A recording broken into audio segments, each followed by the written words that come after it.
Question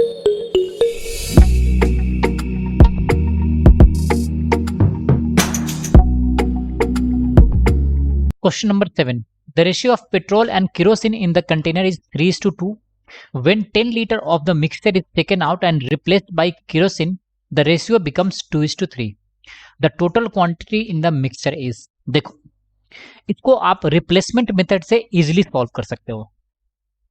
उसमें मैंने क्या बताया था, left quantity is equal to क्या होता था, initial quantity into 1 minus fraction remove, ठीक है, और टू द पावर n होता है। यहां पे n का वैल्यू कितना है, 1, सिंस प्रोसेस को आपने एक ही बार रिपीट करा है।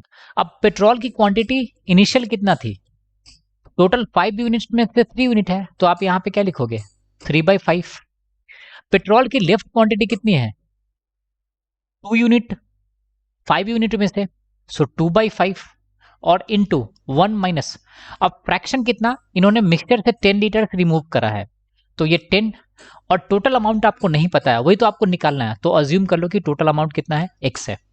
सो यहां से 5 कैंसिल, यहां से मिल जाएगा 2 is equal to 3 minus 30/x। तो यहां से सिंपली आपको आंसर मिल जाएगा 30/x is equal to 1, that imply x is equal to 30, as simple as that. So हमारा आंसर कौन सा होगा, ऑप्शन नंबर बी। जिन बच्चों को ये रिप्लेसमेंट कॉन्सेप्ट कैसे आता है, अगर वो नहीं पता है तो उसका लिंक मैंने आई बटन में दे दिया है, वहां से जाकर आप देख सकते हो।